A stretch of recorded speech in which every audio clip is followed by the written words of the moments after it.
Welcome to the deep dive, where we take complex, high-stakes information and really drill down to the critical core, giving you the context you need fast. And today's topic is definitely one of those. Oh, absolutely. Today's deep dive is, well, it's custom-tailored for you, the learner, as we tackle a crucial, really messy intersection of corporate strategy, global finance, and, of course, the relentless march of the ongoing culture wars. It's all in there.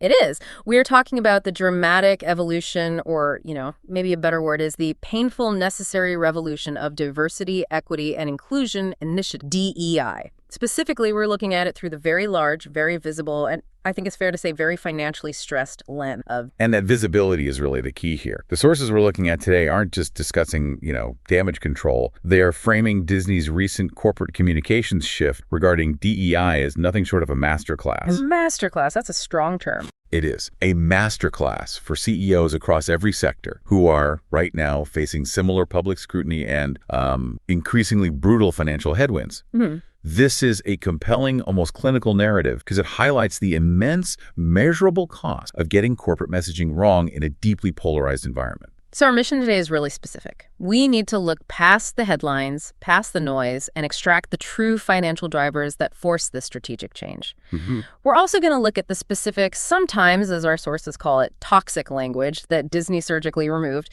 and the sophisticated corporate maneuver behind what's being described as hiding the pill in the ice cream. I like that phrase. It's a great phrase. And it means, the strategy of continuing these inclusion efforts while deliberately abandoning the terminology that was blunt sinking their ship. Right. So the core question we want you, the listener, to walk away with a profound answer to is this. How does a massive, publicly scrutinized company pivot away from a highly visible, politically charged corporate strategy, one that had become central to their brand identity, without completely abandoning the underlying values or internal commitments they spent years building? It's a study in corporate survival in the 21st. And a warning, I think, for all global brands. Okay, so to really grasp the brilliance or maybe the desperation of this whole pivot, we have to start with the context. We have to set the stage for their initial commitment. We do. And Disney, particularly in those 3 or 4 years immediately following 2020, they didn't just participate in DEI. They became the industry's absolute poster child for it. They went all in. All in. The sources paint a picture of a company that didn't just embrace it,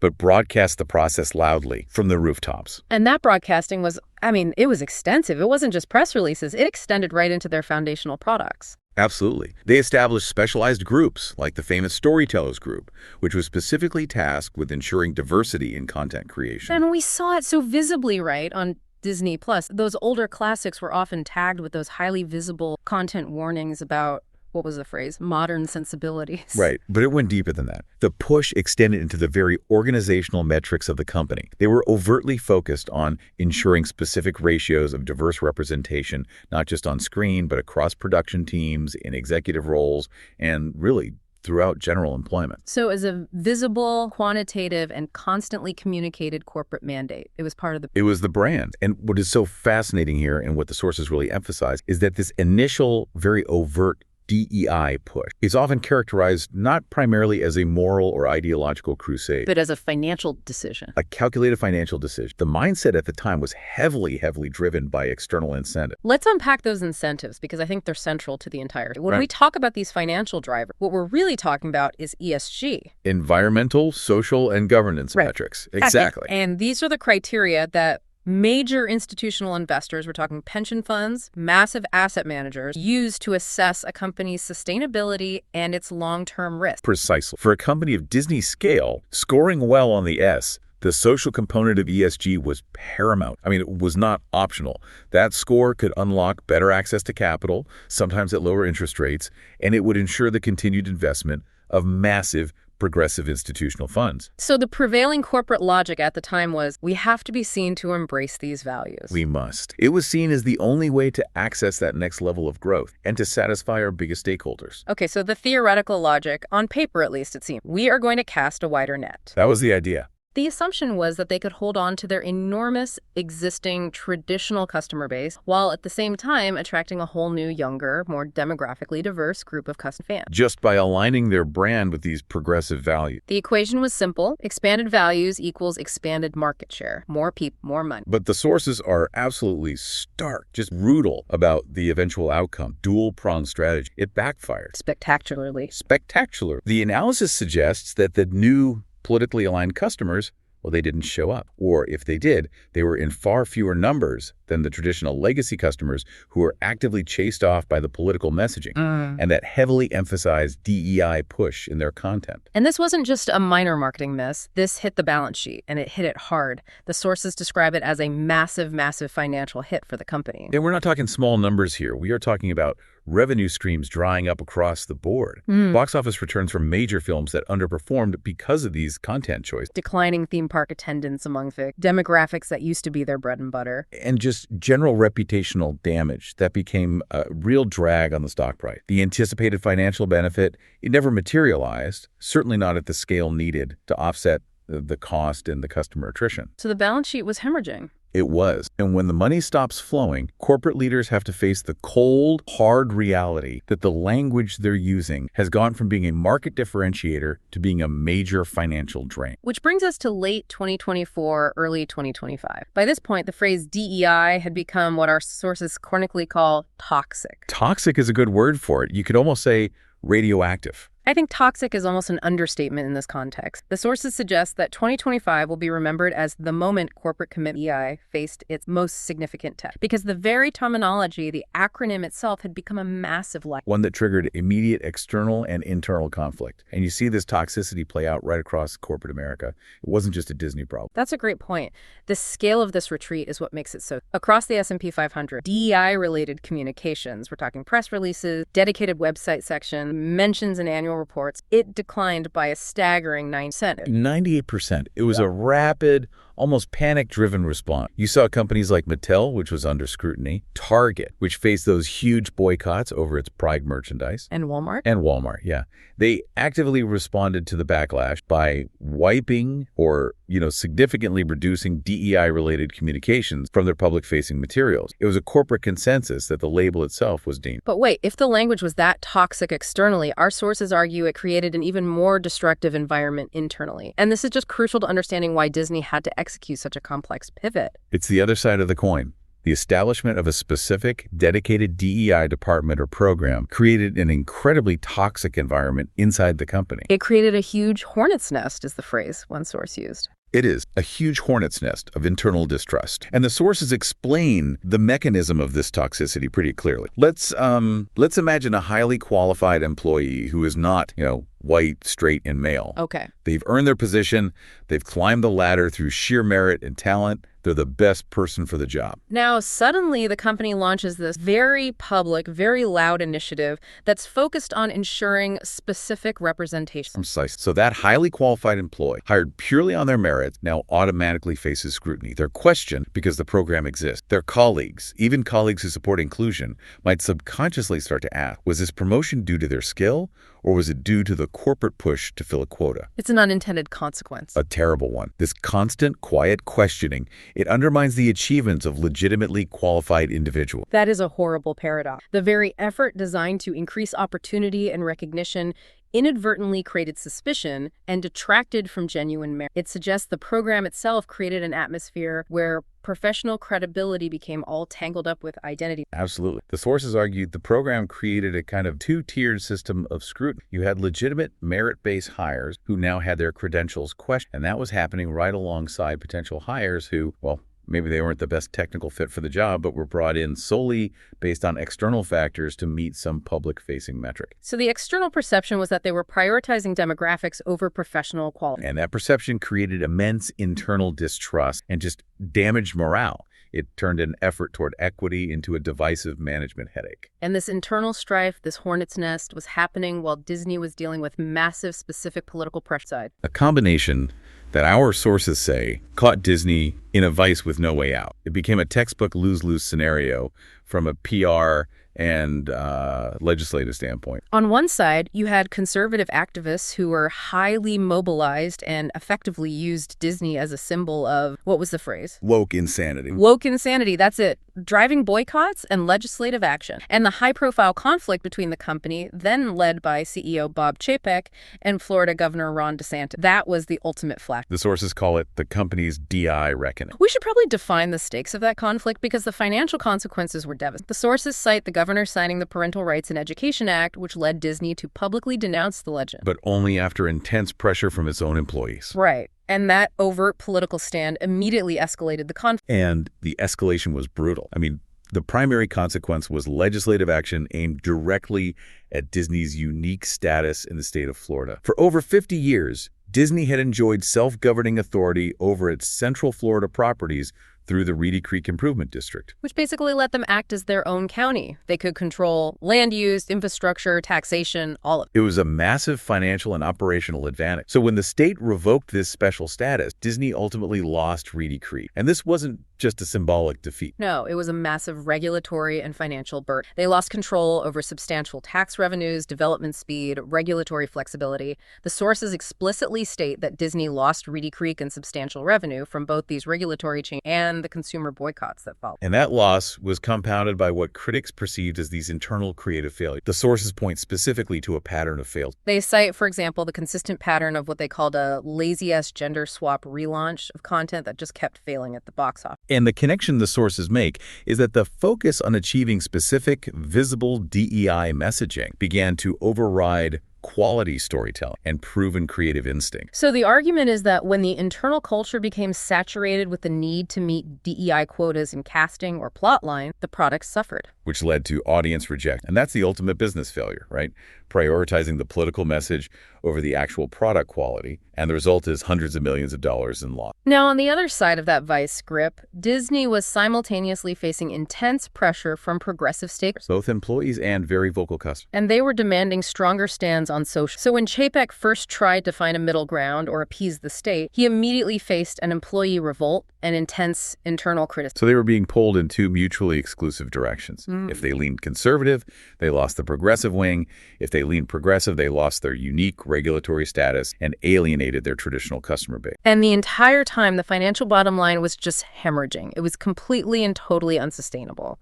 So given that massive financial hit, the politically toxic language, and this paralyzing internal scrutiny, Disney absolutely needed a visible exit strategy. They needed to signal change to the public and to investors, but without completely alienating their internal progressive workforce. So let's detail the concrete evidence of their public retreat, which started to surface prominently in late 2024. This was all about removing the specific lightning rod terminology. The retreat was very structured, very deliberate, and it started with corporate documentation. In November of 2024, the news broke via Fox Business regarding a major tactical move. Disney systematically removed the specific words diversity, inclusion, and DEI from its annual business. And for those who don't follow corporate governance that closely, that annual business report, it's not some minor marketing pamphlet. No, it's a foundational document. It is. It publicly outlines the company's strategy, its risk factors, and its commitments to invest. The fact that this language was absent for the first time since 2019 was a strategic break from their recent. It was a clear signal to the investment community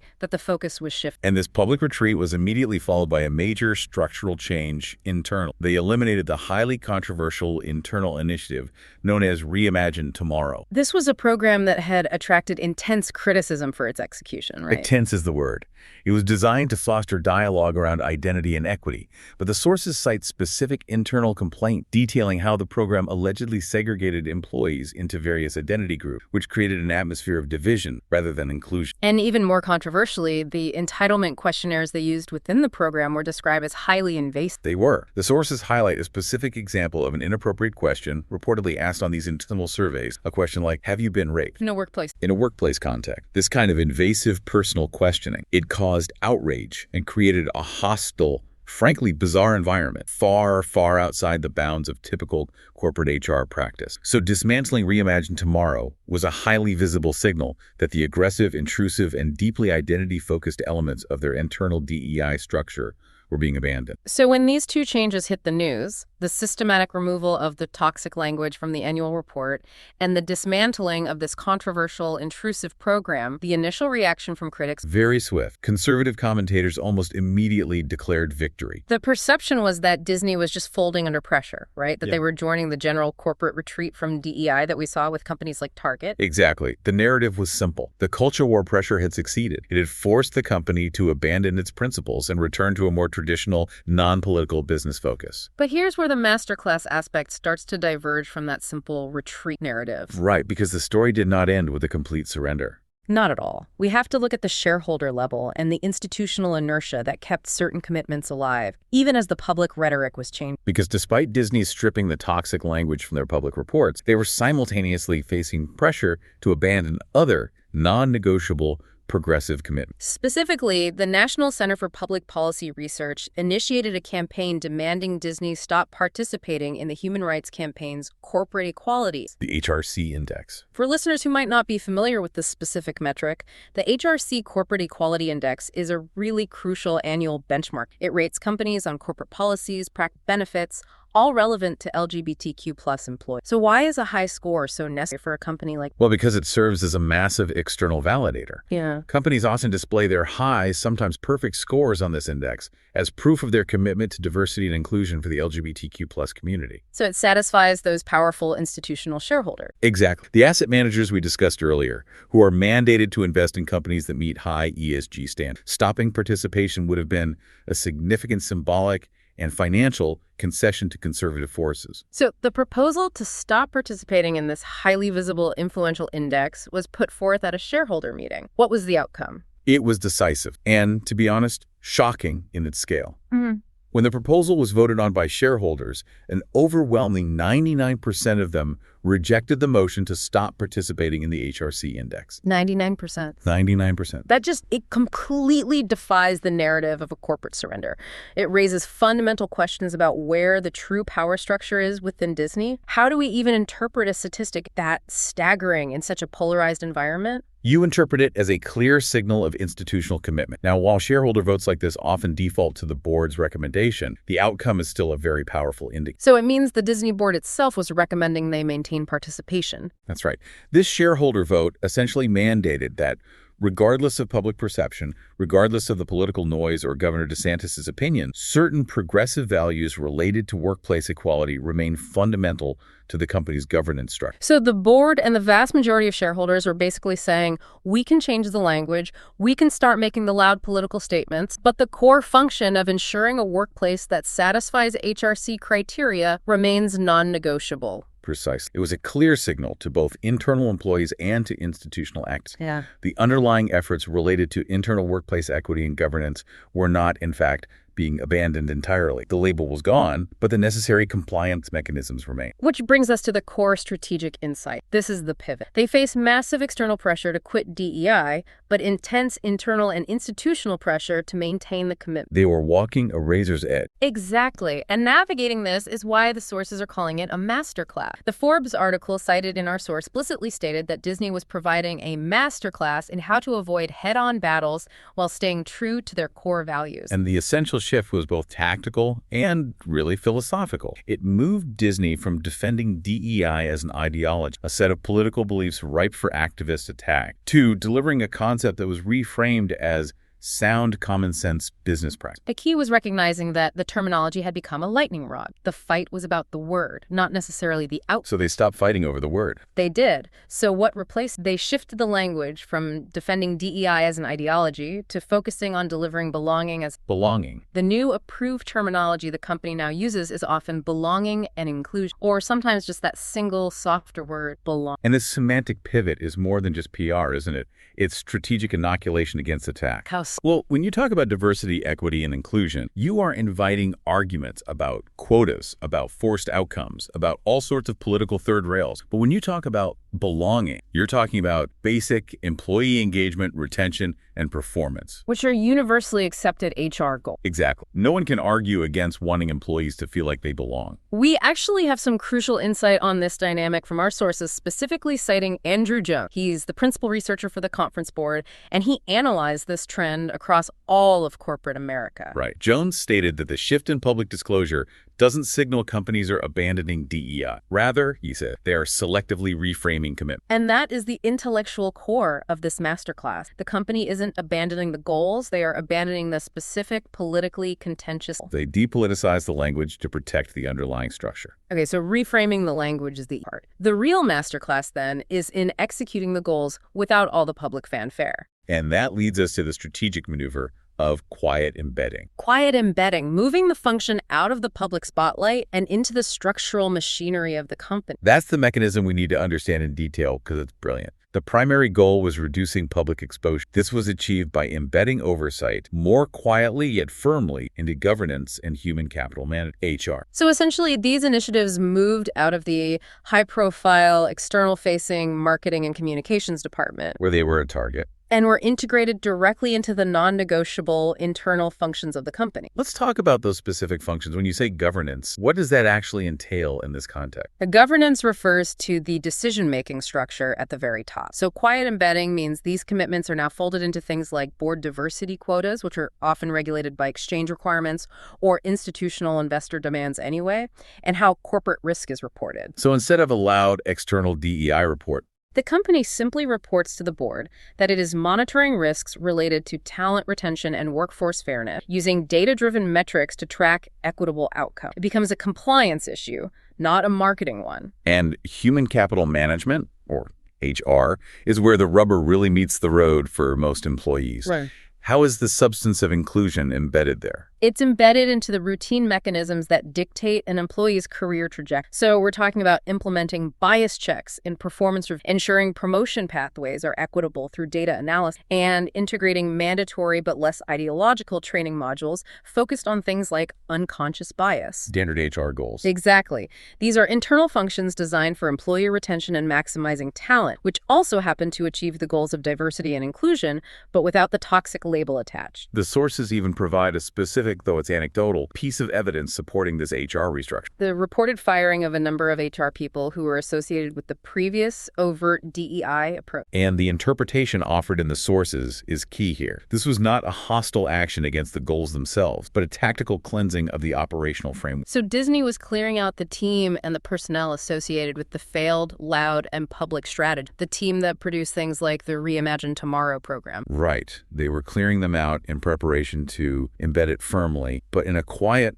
sustainable, and less public way through this new professionalized HR structure. So by transforming these programs from external PR mandates into internal compliance-driven HR, they effectively manage operational risk, maintain internal cultural stability, and satisfy investor demands all at once. It's a textbook maneuver in depoliticizing a contentious issue. But the company still needed a way to communicate its values internally, to employees and to leadership after they dismantled the high-profile DEI off. Once those big controversial programs were gone, how do you reinforce the culture without triggering another revolt? They fall back on their greatest strengths. Storytelling. Storytelling. They illustrate core values using their existing, globally beloved intellectual property. IT. An approach that's universally effective because it's basically apolitical. In October of 2025, the company launched its first global belonging. And this was the internal vehicle for reinforcing these new belonging values. And, crucially, they leveraged their massive back catalog of Disney IP to deliver the message, rather than relying on abstract, jargon-heavy consulting. They used familiar, universally beloved... Referencing films like The Story of Family and Community in Lilo. And the generational acceptance in Encanto. Exactly, to illustrate these universal themes of acceptance and community. I mean, who, regardless of their political persuasion, can argue against the message of Ohana meaning family or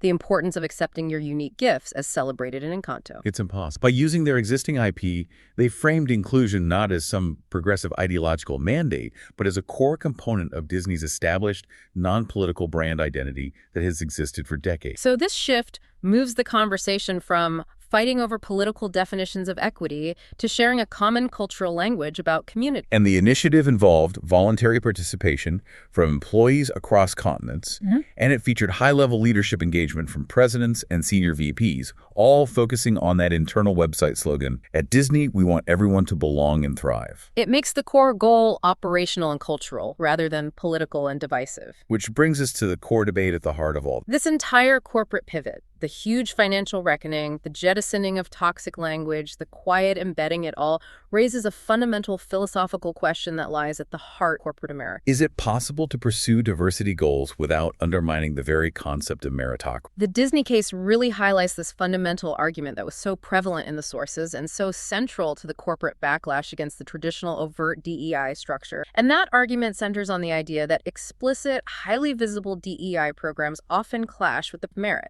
Right. So let's recount the argument against that initial explicit DEI push as it's presented by the sources. The core criticism raised is that companies historically did hire diverse individuals. And they did it based on meritocracy, meaning they were simply the most qualified person for the job. regardless of their background.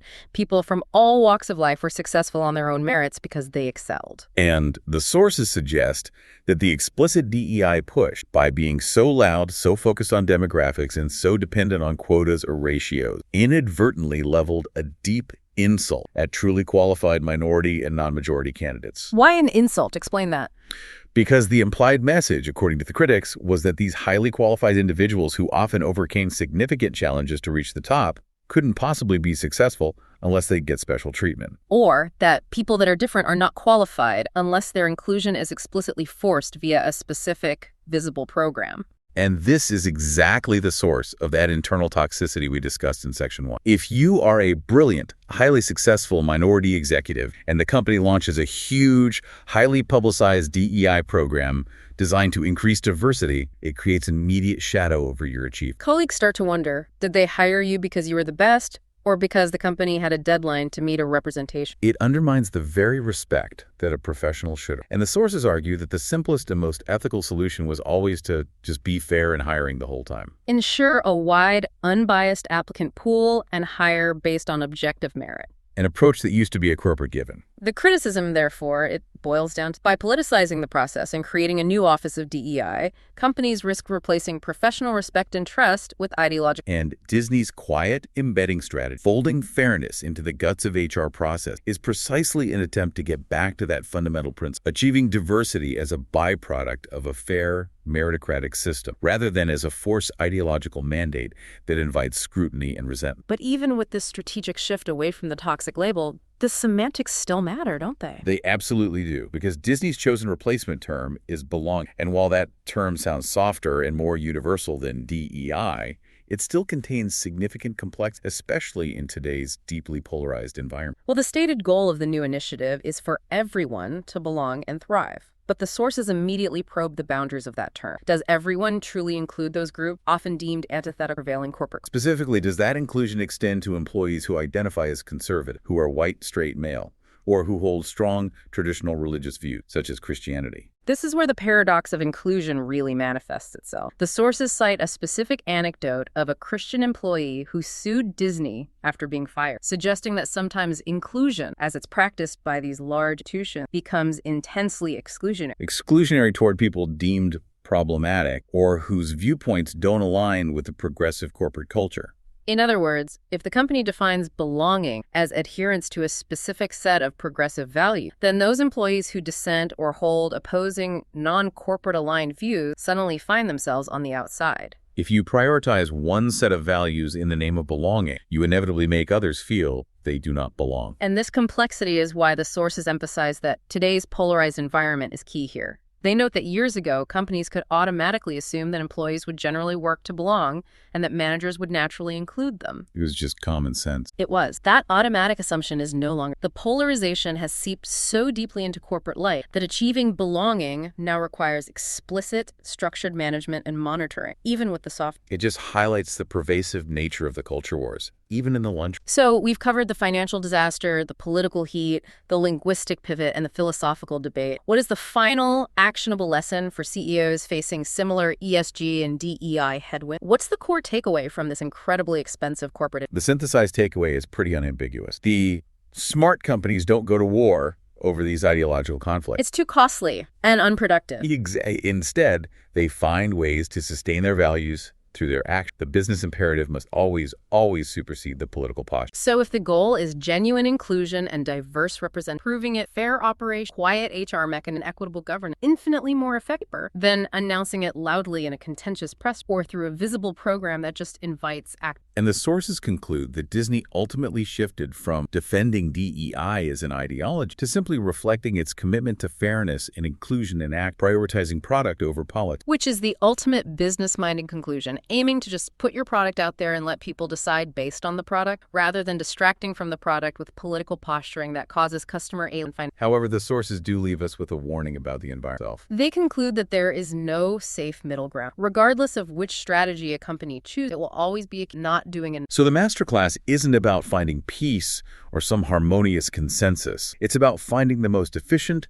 cost-effective, and financially sustainable way to manage inevitable conflict and scrutiny. And Disney chose to manage that conflict internally through governance rather than external, through public statements. That was a tremendous amount of high-level strategic insight into how a massive global brand executed a high... Let's quickly summarize the key masterclass elements you, the listener, just absorbed from this Disney. Well, first, we identified the critical difference between the toxic term DEI, which invited political attacks and caused all that internal resentment, and the strategic reframing to belonging, which is a universally acceptable HR goal. Disney realized the word was the liability, not necessarily the underlying goal of... And the massive financial stakes of engaging in these culture wars were crystal clear. The failed strategy, which was driven by an attempt to satisfy the S in ESG through loud public ideology, led to significant revenue loss across content and parks. And culminated in the major political and regulatory failure of losing Reedy Creek. And most critically, I think, we detailed the tactical, quiet embedding of initiative. Instead of expensive, loud public marketing campaigns, the focus shifted to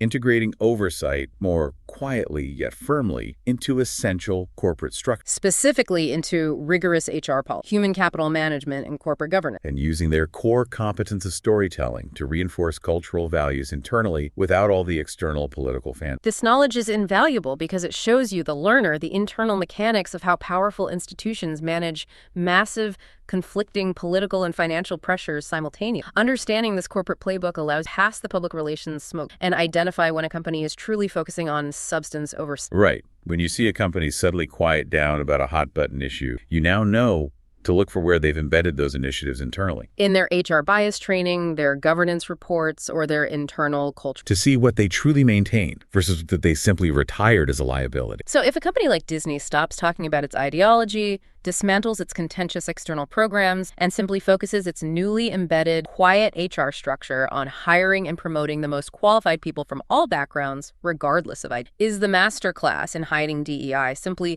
a very costly, extremely roundabout, and reputationally bruised return to meritocracy? And if so, why did it take a massive, massive financial hit and a full-blown corporate reckoning to get back to something that was supposedly a given in professional life just a few years ago? Something to think about as you watch their next blog.